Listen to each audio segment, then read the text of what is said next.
সমগ্ৰ দেশৰ সমান্তৰালকৈ গোলকগঞ্জ সমজিলা অসম পশ্চিমবংগৰ বাংলাদেশ ত্ৰিসীমান্ত সত্ৰশালৰ শ্ৰী শ্ৰী ধাম ৰামৰায়কুটি সত্ৰতো আজি পালিত হৈ আছে ৰথযাত্ৰা।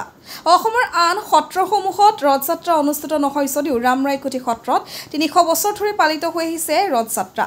এই সত্ৰখনৰ সুকীয়া বৈশিষ্ট্য মহাৰাজ নৰনাৰায়ণে সত্ৰখনত প্ৰদান কৰে পিতলৰ ৰথখন, যিখন দেশৰ ভিতৰত অদ্বিতীয়, কাৰণ সৰ্বত্ৰ আছে অকল কাঠৰে নিৰ্মিত ৰথ।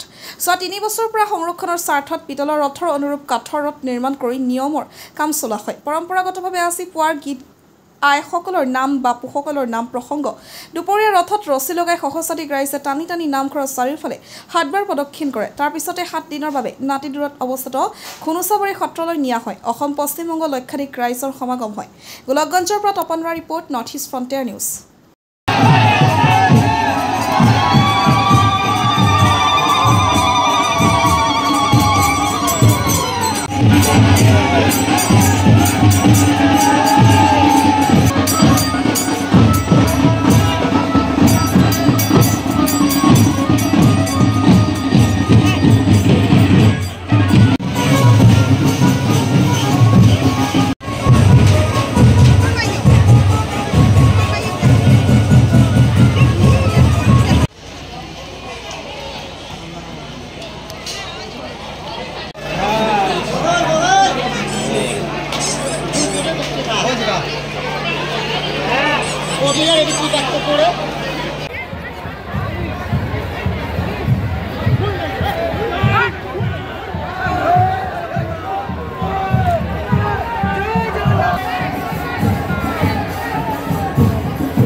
ইতিহাস প্ৰসিদ্ধ ৰামৰায়কুটি সত্ৰ সীমান্তত অৱস্থিত বাংলাদেশৰ মহাপুৰুষ শংকৰদেৱে আই ভুৱনেশ্বৰী বিয়া উপলক্ষে চিলাৰায়ৰ লগত ইয়াত বিয়া হৈছিল। এই বিয়া উপলক্ষে মহাপুৰুষ শংকৰদেৱে এই সীমান্তৰ সত্ৰখন, তেতিয়া সীমান্ত নাছিল, আজি সীমান্ত হৈছে, তেতিয়া অখণ্ড ভাৰত আছিল, এই সত্ৰখন প্ৰতিষ্ঠা কৰিছিল আৰু প্ৰতিষ্ঠা লগ্নৰ পৰা সত্ৰ চলি আছে। আজি এই সত্ৰত ৰথযাত্ৰা পালিত হৈছে। ইয়াত অসম বংগ সকলো ঠাইৰ পৰা বহু অগণন ভক্ত আহিছে, আপোনালোকে দেখা পাইছে। ৰথযাত্ৰা পৰম আমাৰ হিন্দু জাতিৰ বা হিন্দু ধৰ্মৰ পৰম অতি পবিত্ৰ উৎসৱ।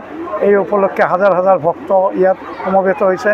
মই সত্ৰৰ সত্ৰাধিকাৰ তথা অসম সত্ৰ মহাসভাৰ সভাপতি হিচাপে আজি সকলো সমবেত ৰাইজক মই অভিনন্দন জনাইছোঁ। ঈশ্বৰ জগন্নাথ মহাপ্ৰভুৰ চৰণত সকলোৰে জগতৰে মংগল কামনা কৰিছোঁ।